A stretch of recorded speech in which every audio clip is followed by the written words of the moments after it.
So, hi, good afternoon. My name is Lynn Schumann. I work for Al Arabiya News Station, and I'll be moderating today's session on coding, this thing we almost don't get.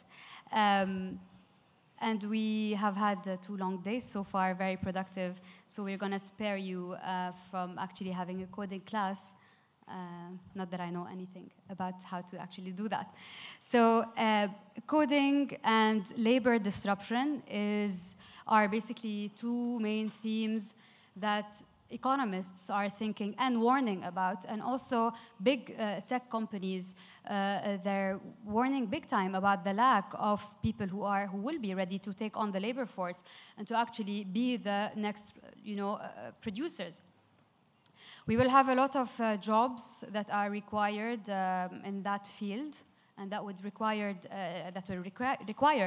those technical skills, mainly coding and other also tech skills, which won't really be available in the future, since, of course, the third industrial revolution is imposing a reliance on computers big time, and thus the big issue, right? The World Economic Forum estimates around 800 million workers that are under the risk of labor disruption by 2030. That's a huge number. Of course, this is scary, but we're going to also try and discuss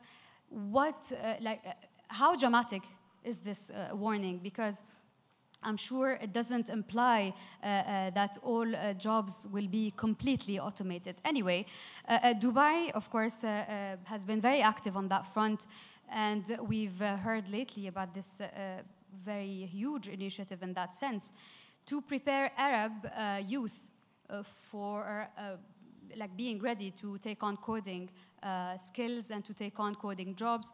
This initiative, of course, we're talking about the 1 Million Arab Coders program. This has been launched by Mohammed bin Rashid Global Initiatives, which is a charitable foundation. So we're going to discuss that and take the discussion forward. My guests today will be Mr. Sebastian Thrun from Thurn, right? Or Thrun? I'm sorry. So Mr. Sebastian is the chairman of Udacity, and he's also ex-Google X. That sounds nice. Also, we have, next to Mr. Sebastian, Magnus Olsen, who is co-founder and CTO of Careem. Careem, of course, we all know what Careem, what company Careem is. Ride-hailing company. Also, it's my pleasure to introduce Mr. Joel Kaplan, who is the VP for public policy at Facebook. So we're going to try and cover coding and the economic impact and the economic needs of coding with these 3 gentlemen. I'm going to start with Mr. Sebastian, because Udacity is directly involved with Dubai in this initiative of bringing in 1 million Arab coders to the labor market. Mr. Sebastian, can you please tell us more about the initiative? Who are we talking about? What youth? What does it take for people to enroll? What kind of courses are you preparing? And can you just tell us the story about this beautiful initiative? Thank you so much. I'm humbled and delighted to be here. Before I answer your question, I want to make a bit of a plea. So President Trump, if you're listening, Chancellor Merkel, if you're listening, you should look at Dubai. And anybody here from Dubai should pat themselves on the shoulder. There is no initiative let a million Americans code. There's no initiative let a million Germans code. And it's not for lack of needing. It's for lack of vision. I think I really want to applaud Dubai and the United Arab Emirates for having the vision to really think of the world in such a constructive way, and I'm incredibly humbled to be part of it. Thank you. Thank you. Having said this, obviously I grew up in Germany, and the conflict that's unfolding in this region is very close to my heart. And after many years of not doing anything about it, I finally have a chance to do a little bit about it in my Silicon Valley style by joining this initiative. I firmly believe that the way forward for any nation, any region, any ethnicity, any religion is education. It's the ability to play sit on the table and play a role and contribute. That is the core of economic advancement. That's been the secret of Europe, secret of many different countries. And there's no second guessing, no matter what other revenue streams might exist. With the Million Arab Coding Challenge, I would say, we're really bringing back to the Arab world the idea that if you're able to program a computer, which is the modern way of speaking a language, you will have a chance on the table. We've been incredibly fortunate to have this initiative jointly launched with so many great players on the podium here today. And we already had, in the first week, I think, about 200,000 applications of people who saw the vision and want to be part of it. That, to me, speaks for the unbelievable hunger of the Arab population, the positivity, the forward-lookingness, and the amazing power that you have here. We admitted over 100,000 into our courses. These are short courses that last for 6 to 8 weeks. People learn how to code, and the best of the students will be given a fellowship to pursue what we call a nano degree, which is a new educational unit with the objective to be employable in the tech sector. The tech sector is not unique to America or unique to Europe or unique to China. It is worldwide, it's global, it's transforming all our lives. And I think we owe our youth access to education, and I'm incredibly proud that I'm given the opportunity to be part of this. Thank you. Yeah. Thank you, Mr. Sebastian. You know, being educated, especially having the skill set for coding, is very important for employability, of course. I want to ask you, Mr. Joel, what about, you know, having jobs for, like, actually entering the labor market, especially in this region, because we see big companies coming in, and those big companies usually employ, you know, people from the region. They rely on sales, marketing, etc. Do they actually, like a company like Facebook, does it actually, will it employ coders from the region? Well, first of all, thank you, Lean, for having me. It's terrific honor for Facebook to be a part of this initiative. Our CEO, Mark Zuckerberg, about a year ago, after more than a dozen years, decided it was time to change Facebook's mission from giving people the power to share, to make the world more open and connected, to giving people the power to build community and bring the world closer together. Part of my job as the head of public policy at Facebook is to talk to governments around the world about their efforts and how we can help use technology to build community. And this initiative is just a terrific example of government in a forward-looking way trying to help partnering with the private sector to give people the tools that they'll need to build community and to create jobs. So it's a real honor to be a part of it.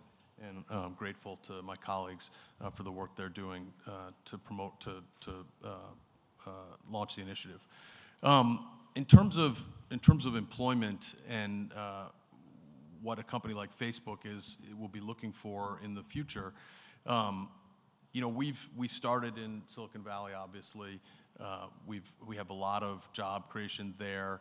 We've begun over time to expand and create additional engineering centers outside of the U.S. where there is sort of a critical mass of the necessary skills to build the kind of tools that we're working on at Facebook. And one of the things that we hope to see with an initiative like this one is to ensure that over the next few years and beyond, that base of engineering capacity exists here in this region, so that when companies like Facebook look to open up their next engineering center to make their next investment, this is a really appealing part of the world to do that in, because the talent is here. And I think that's, from my perspective, that's a big part of the promise of what Udacity and this program will do. Mm-hmm. Mr. Magnus, you work here locally and you know the market pretty well and the labor market pretty well. I want to ask you, how often does Karim employ coders? Because we have the tendency to associate coding with innovation and with the initial stages of launching a company or a tech product, right? But actually, coders are used on a daily basis, and they have like many tasks to do within a company. How would you assess the market, the labor market for coders today, and how often do you actually require or hire coders here in Dubai? Sure. So, good afternoon, everyone. Awesome to be here, and thanks for having me on the panel. Feel blessed and honored to be with the representatives from organizations such as Facebook and Udacity. So, to answer your question and maybe give a little bit of context, we started Careem 5.5 years ago in Dubai, and the first, after me and my co-founder Mudassar, the first thing we had to find were 2 engineers, one that could build our front-end stuff and one that could build our back-end stuff. So we started with 2 engineers, and after 6 weeks of sort of crunching, we launched the first version of Careem, which was not even an app, it was a simple website where you could make a booking.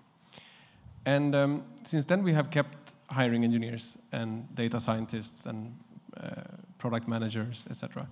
And today the team is about 300 people strong. This year we're planning to double to 600, so hiring another 300 people. And we'll probably keep doubling as long as we can plan.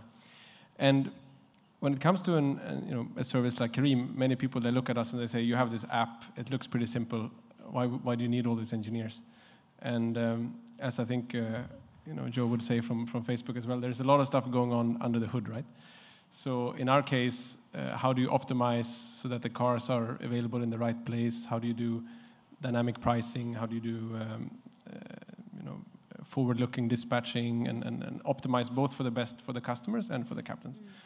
And the more we do, the more we realize that there is to do, and the more we need to invest. And more it's going from engineering that is, building an app or building a website to really deep type of work, and more in the space of data, machine learning, artificial intelligence, where our systems actually learn and get better and better and better. So how do we predict how many bookings are going to come from Dubai Marina at 7 a.m. in the morning versus from the AFC? How do we know beforehand that the booking will come from over there? We can have a car there already available.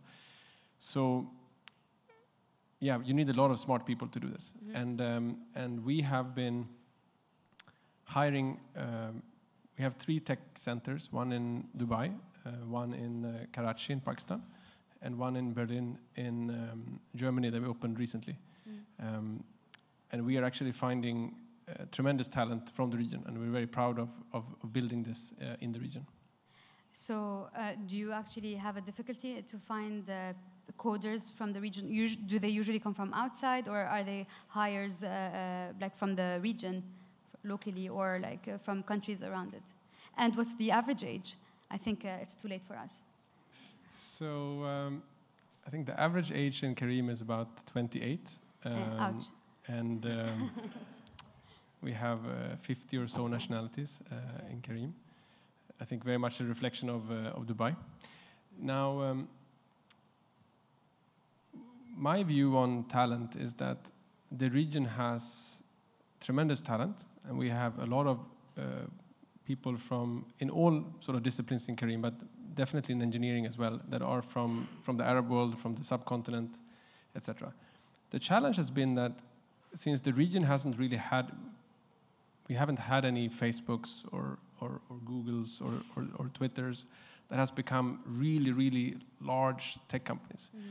And for an engineer to learn the type of skills that is required to build something of that scale, you have to be part of it and experience it. Mm-hmm. So we find a lot of amazing talent in the region, but it's harder to find people that have actually built something to that scale, because we haven't built that to that scale. So we are actually going quite aggressive and trying to find people in Silicon Valley, in Europe, in Asia, that might be from the region, that might have a connection to the region. Mm-hmm.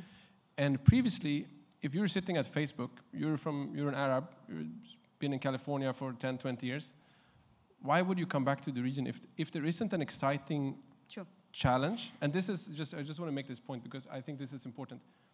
For the really awesome technically skilled people, for them it's not about money, or for them it's about working on something that is worthy their time. Mm-hmm. So you need to create something, an organization, a company, an idea, and a startup that tackles a problem that is hard enough that people will get excited about working on it. So basically the incentive of the exposure, if you want to say, and of being part of developing a certain program or with a certain company that's actually being productive on the ground. I want to ask you, Mr. Sebastian, about education sector, the huge revamp that we were seeing and the reliance on online education more and more. How can we quantify the returns of the investment of this particular form of education in this sector, in coding? Is there any figure or any form we can quantify what will I get and how quickly will I get it if I enroll? Of course, I'm talking about younger people. First of all, I think this is an amazing time to live, because education has always been the key to success for any nation. And this is the first time we can deliver it globally to any age group, to any geography, to any ethnicity, and so on, thanks to the internet. Udacity's real objective is to get people jobs. We think our metric for success is, can people use the skills they learn and leverage them later on? It's not, oh, are you happy, or do you like us, or do you feel enlightened? It's really about jobs. We ran a pilot last year in the United States, not here unfortunately, where it's called Nanodegree Plus, where we promised our students a full tuition refund if they couldn't find a job within 6 months. And just south of 90% of our graduates found a job within 6 months. We helped them, of course. And the average salary increase was about $24,000 per student, just the delta per year. Given that our education costs about $1,000, we had actually a $2,000 return of investment in the first year, and that number, of course, goes up over time. There's so much to be done in this field. The education, somehow, I mean, if I think about like what is moving really slow in society, I would say the slowest in terms of brand movement, in terms of customer trust, in terms of adoption, the slowest at all is religion, right? Religion really doesn't move. We take the same religion as our parents, and you can't go to a religious person and convince them to join another religion very easily. It's very hard to do. The second slowest is education. We still believe in this kind of century-old thing that like a Harvard degree and an Oxford degree is the highest thing, and they are, honestly. I don't know. But what is really hard to get people to buy into is that there's a new kid on the block called Udacity that also does important education. And we've been working really hard with industry, with countries, to build up that idea that this new form of education has value. We're now being recognized in New Zealand for immigration credits. We have placed endless numbers in companies like Google and Facebook as well. And the Nanodegree program is getting momentum, and I hope that we can keep this up. We've had a great relationship, of course, with Dubai with this initiative, a great with Saudi Arabia, to be honest, where we've been really elected as the national new lifelong education engine. So I really would love to see this succeed before I die. I want to ask Mr. Joel, big companies tend to, be very elitist when it comes to recruiting their workforce. How is Facebook doing on that front? Would you actually consider people taking courses, taking online courses, like or receiving education, like from platforms like Udacity, for example? Yeah, it's a great question. I think Facebook is.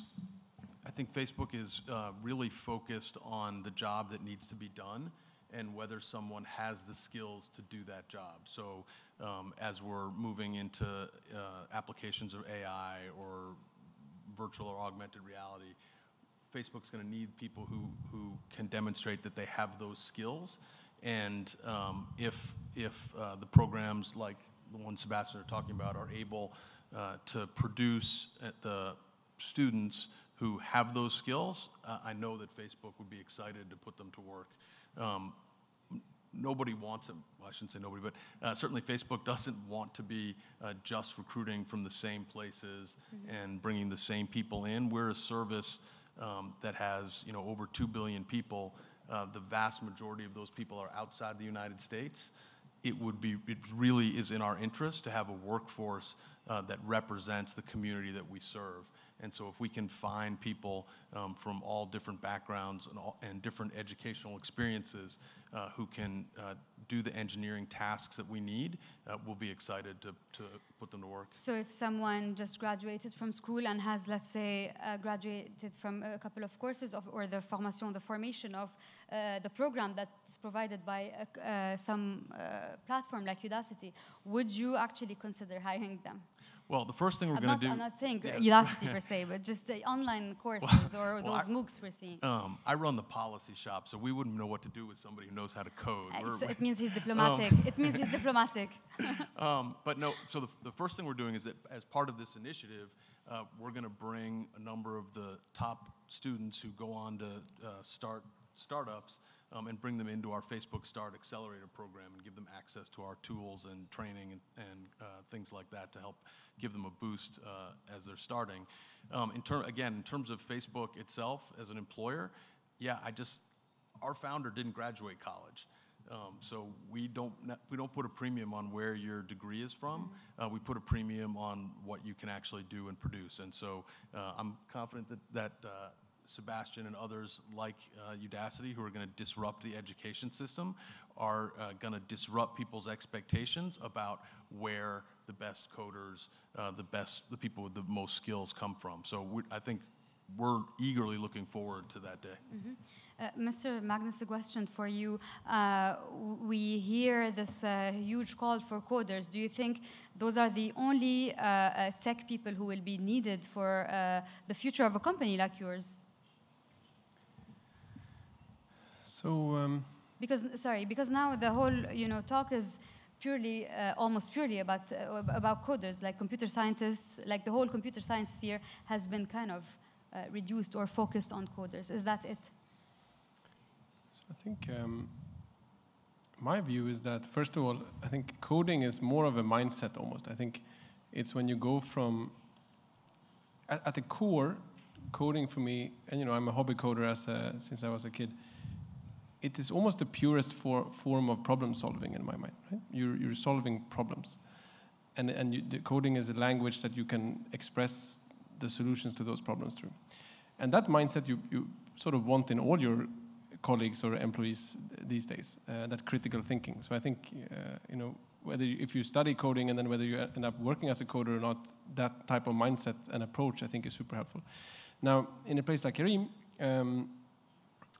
we hire every software engineer we can find these days, and so anyone is interested, please come join us. But I think there is this. The focus on data is another field that is slightly maybe different, but it's very adjacent to coding, where we have people working particularly on large-scale data platforms. How do you handle these enormous amounts of data? I mean, if you have 2 billion customers like Facebook, how do you just handle all that information? And what can you make of that information? So that is sort of data engineers, but also data scientists, data analysts. So there's a lot of those type of skill sets as well, which are adjacent. And then the whole product management space of, before you start coding something, you need to come up with what are you actually going to code, what are you going to build, and that field is important as well. Mm-hmm. I want to ask Mr. Sebastian, just for curiosity, which course or field is the most applied to on Udacity? Well, Udacity has 2 levels of courses. One is more the foundational entry-level courses, like learning how to code, and the second is the more advanced courses that are really job-related, where in some cases we even give a money-back guarantee. One course of one nanodegree that blew my mind, that we launched about a year ago, was a self-driving car nanodegree. Okay. And we took that position that we have in Silicon Valley, that we have relationship with all the great companies, as a starting point. So we built it with Mercedes and BMW and Waymo and many other, and Tesla, many other companies. But we didn't expect to be that much interest. I don't see a self-driving car industry in Jordan, for example, at this point, to be quite frank. But we got over 50,000 applications of people all around the world who want to learn self-driving car skills. And to put this into a context, the New York Times recently estimated that the number of people in the world with AI skills, with machine learning skills, is about 10,000 in total. So we could easily 6x the number of people who understand this kind of stuff. Wow. We admitted over 20,000. We had huge graduation ceremonies. To my own shame, I have to admit there's many more men than women. I wish I could change this. I think we really, really care about balance. But it's amazing how much thirst there is. And what it speaks for me really is, especially among young people in the world, there is this amazing thirst to be a productive member. There's an amazing thirst to be safe, to have a perspective, to have their children safe, to contribute, to be part of it. And I think we organize the world in a way that not every young kid has that same chance. And that's a travesty, in my opinion. I think it causes so much despair. I was very lucky. I grew up in Germany. I had a free education system, maybe not the best in the world, but maybe the second or third best, but it still benefited. I got my PhD for free. But I just go around and think about, what would I be if I grew up somewhere else where there is no education, there is no pathway? What would I do with my energy? How would I act? And that's the reason why I'm here. I really, really care. I really care about the people in the Arab world. I find it shocking what the US government is proclaiming at times. And I really want to level the playing field and give everybody a chance.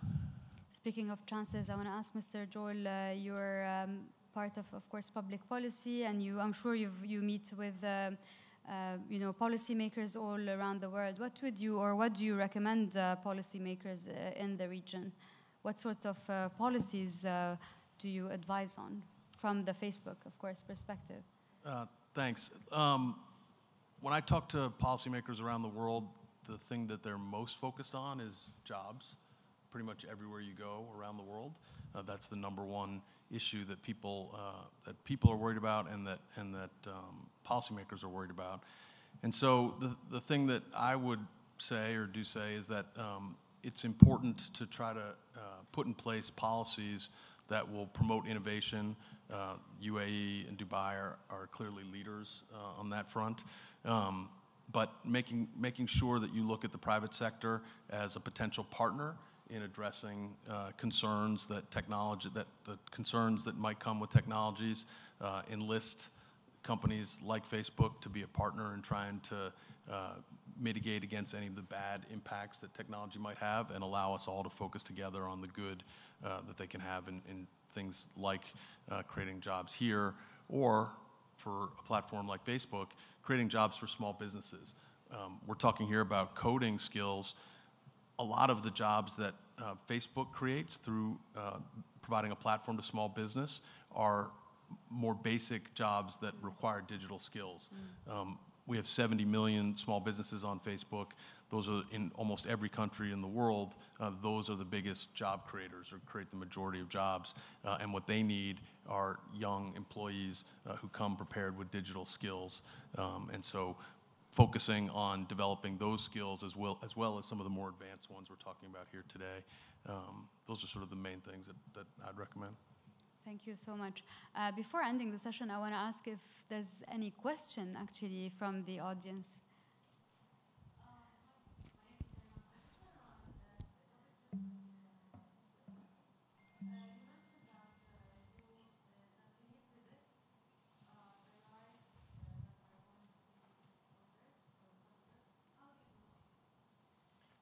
So just thank you for the question. So the question was, that we predict how riots are happening, etc. So I think there's a lot of analysis that goes into that. But in the simplest way to explain it is probably two things. So one is that we look at historical data. So you know that on a Thursday evening is typically busy in this part of town, and it happens to be, history happens to be a relatively good predictor of the future. So that's one thing you take into account. And then another thing you take into account is how people are actually opening their app, even if they're not booking a car, but you just see where people are moving around and where people are active.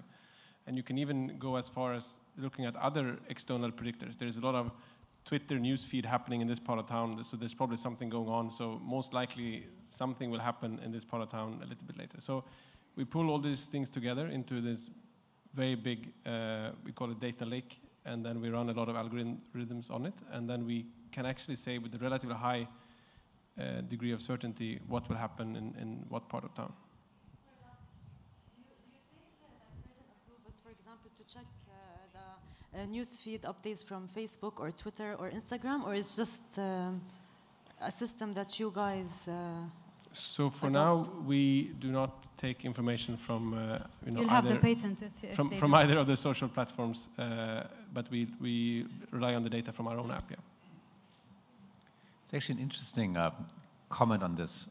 What you guys are doing, almost every successful company today in the Valley is a data science company. And there's a huge shift from dogma to data. Facebook is a massive data science company, so is Google, so is Amazon, so is Netflix. And yet there's an incredible shortage of data scientists in the world. Our universities don't take data so important. I think it's an amazing opportunity for all of us to really rethink the way we train people, because people don't have the skills to pay attention to data. People often have very dogmatic skills. And those people have left of a chance to change society. Hi there. My name is Rachel. I'm a journalist based here. I have a question that's directed at all three of you, but perhaps Karim would have, Mr. Olsen would have more insights, just because they've launched where a lot of companies don't really launch, which is Palestine.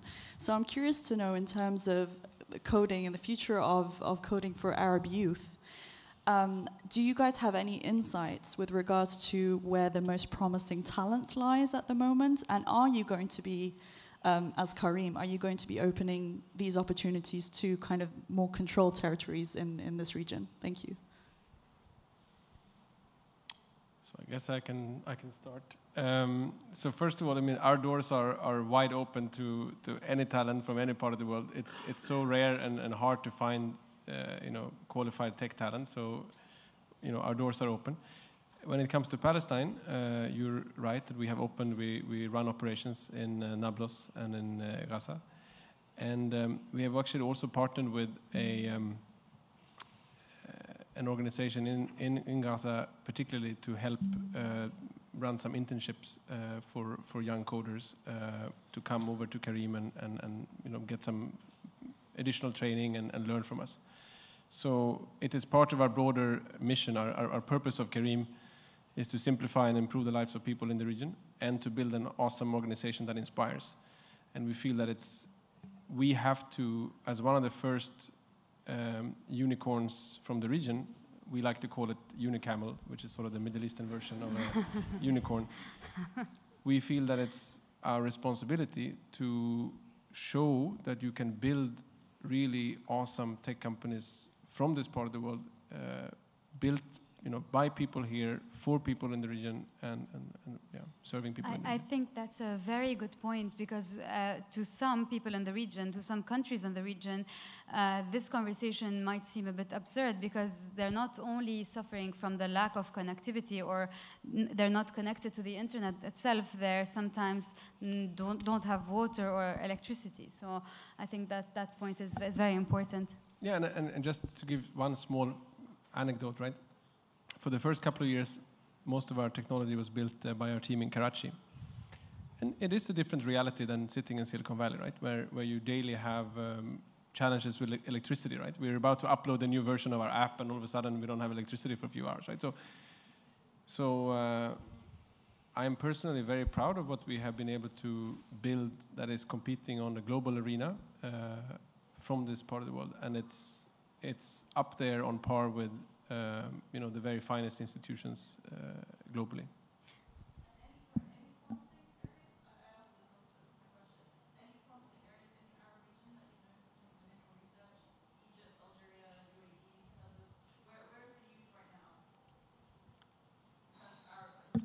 Where's the qualified?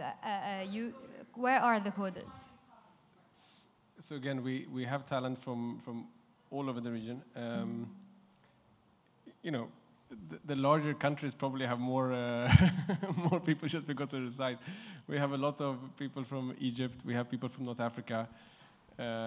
We have a lot of people from Jordan. We have people, Syria, Palestine. We have people from all over. The Levant area is very strong, right? In general.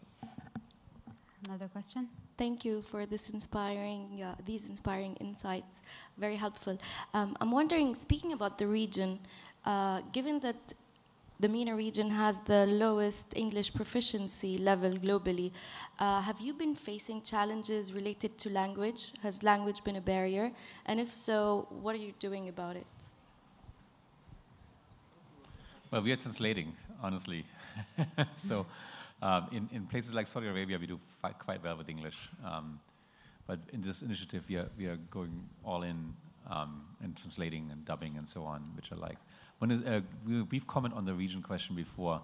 One surprising data point is we launched in Saudi Arabia last year and brought tech education to the university. And the vast majority of students are actually female, which I really love. In part because we're online, so as we all know, it's tough to get around if you're, and it's going to change this year, hopefully, if you're in Saudi Arabia. But I really think that when we think inclusively where the talent is, I think of it not as the best talent, but where's the most unharvested talent. And I think if we can equalize not just geographically, but also by gender and so on, we could basically double the talent right there. So is language usually a challenge in the region? So language is sometimes a challenge for us on the operations side. So we have, obviously we've got, as I said before, 2 billion people using the service in. Yeah, you don't seem to have a problem. No, but we do, we get a lot of user reports on content, and that's obviously a big issue for us, is making sure that we can get objectionable content down off the site quickly, and language support is sometimes a challenge for us, and so we're constantly looking to find and hire more people on our community operations side to help us act, as quickly as possible in reviewing content. Please. Hi, hello. Thank you for the talk. My name is Yao Zhang, founder and CEO of Roboterra, Silicon Valley-based robotics and education company. We actually aim to serve K-12 on both AI and robotics education. So my question actually is, while we talk about 1 million Arab coders initiative or other great initiatives, yes, we can focus on really training the adult group ready for the workforce, but we actually need a pipeline, right? Kids who can, if they can be trained earlier and understand things earlier, then they can just enhance their skills, right, from other online programs. However, a big challenge of schools who can teach kids of younger ages of the skills, big challenge is basically there's no teachers, right? If there's no teachers who can teach or understands coding, how can code be done? So my question really is, from your perspectives, what do you see is effective pipeline building methods? Is it only online education, or in other words, can we do something to prepare teachers as well to really help those regions who need to really, strengthen the whole system? Who would like to take this question? Well, I think you're raising a really, really, really important issue. And teaching is one of the oldest professions on the planet, and yet, by and large, it's just not changing. If you go into a classroom today, say you slept for 100 years and you wake up and you go into a Harvard classroom, it feels and smells the same as it did 100 years ago. What we find at Udacity, we're not doing K-12, and I think it's extremely important to do K-12, don't get me wrong. We're not doing K-12 for many reasons. But what we find is that we factor the model differently. So we have some totally amazing teachers, like the guy Siraj, who teaches our deep learning class. And he's really good at that. So he becomes the head instructor. And then we have some really good video people that are good at this. And they have some very different people that are really good at community management and at mentoring. And then we have our former students who love to do grading. So instead of having one person perform everything, like instruction and syllabus and design and mentoring and presentation and all the things that a teacher does, we believe in more in a model where one person who's a really good teacher might be able to reach a few million people. And other people who are really good mentors work with those people. That is a disintermediation of the classic education model. And it's disintermediated things to technology, like simple things like recording a video, right, or having an online quiz. I somehow wish that the field of educators would be more open towards those questions. And maybe we are the right answer, maybe we're not. We can measure how good we are. But what I find in general is there's this incredible thick wall against we've done it this way and we don't want to be innovative. It troubles and burdens me that the places that would be most innovative, the places where our professors work and our most admired individuals end up being the least innovative and the most conservative.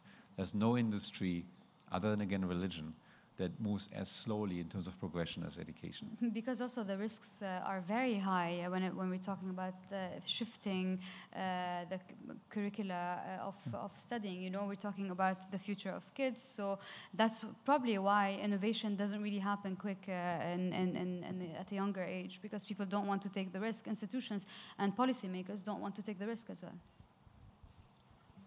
I have maybe an additional perspective. I'm obviously not an educator, so I don't have a lot of intelligent things to say on formal education. But, you know, I grew up learning how to code and doing stuff just because I was curious, and I had, you know, I was blessed with the means that I could, you know, buy instruction manuals and sit and learn. But these days, a lot of this is freely available on the internet, right? So I think it also has a lot to do with creating the mindset that you know, inspiring the youth to be excited about this. Moving from just being consumers of technology to actually being creators of technology, right? I have a friend in Sweden who had this rule for their kids, and, you know, I have 2 children myself, and there's this constant battle of how much time can they spend on their, on my daughter on her iPad or on the TV and stuff. And my friend had this rule that if you want to consume, so you're watching a video, you know, playing a game, it's half an hour per day. But if you're creating something, you're building, or you're, you know, playing with the game where you actually are creating, or, you know, pseudo-coding or whatever, then you can spend as much time as you want, because you're actually in the act of creating. And I think that, along with having, you know, who do people want to be when they grow up, right? Okay, I want to be an astronaut, or I want to be a rock star. When I grew up, no one wanted to be a coder, because it was sort of the nerdiest thing ever. You increase the incentive. But it has shifted a little bit with the, you know, folks like Zuckerberg and others that are actually said that, wow, these guys are the new rock stars, right? But I think that has not fully come to this part of the world yet, because we haven't had those amazing things. But I think this is a big part of making this happen as well. And if you look at what Dubai is doing, as a government, they're doing a lot of cool stuff here. So just maybe 3 examples that come to mind. One is this initiative, you know, 1 million Arab coders, basically saying that this is important, you know, we're going to make it happen. Second thing is Dubai Future Foundation. Let's say that, okay, let's solve some of the globally toughest problems in Dubai. And, you know, if you're aiming to solve the toughest problems globally, the globally best people will actually come to Dubai to solve them, right? And another one is His Highness Sheikh Mohammed bin Rashid's vision that by 2030, I think it is 25% of all the cars in Dubai should be autonomous.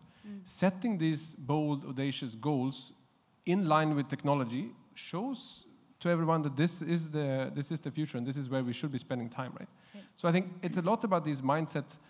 You know, it should be an amazing career choice to go into technology, and not just say, okay, you, my son or my daughter, you should go into medicine, you should become a doctor, you should become a lawyer. Yeah, no. So it's changing the mindset from a younger age. Last question, because I think we're running super late. Go ahead, please.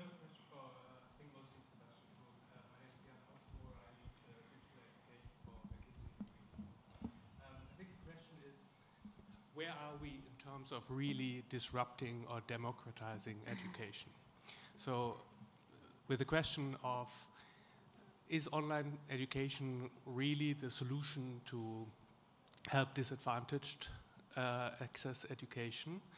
And what is your hope, or what are you looking for in terms of solutions to make that happen, right? Because if you look at the data, yes, there are always the anecdotes around nano degrees, around other programs where you see people who previously did not have access to succeed.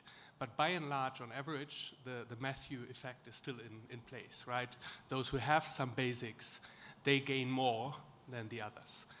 What are you doing about that? So two answers. One is the revolution is much further advanced than people even think about it. And second, Udacity is still lousy and has to learn a lot, okay? So let me tell you the first one. I think the revolution is happening is actually taking place on the global scale and on the lifelong scale. And these are the 2 areas that existing universities completely ignore. The business model of a Harvard and MIT and Stanford requires you to be extremely restrictive in admissions. The reason why great people come out at the other end is because they only take in great people. And that's not my own quote, that's been often cited. So as a definition, we have amazing universities in the United States, but they don't teach many people. A very small slither of people gets taught by them. And we point at them, but the honest truth is, even in the United States, we are way behind in education, massively behind. Many, many people suffer from bad education. I think the revolution that Coursera and edX and ourselves and many other wonderful companies unleashed cannot be stopped. And it will end up with education being free to everybody on the planet at any point in their lifetime. And that's what it should be. It should be completely democratized. There's a saying, you can teach a woman, or you give a woman a fish and she has dinner for the night, or you can teach her how to fish and she has dinner for the rest of her life. That'll absolutely happen.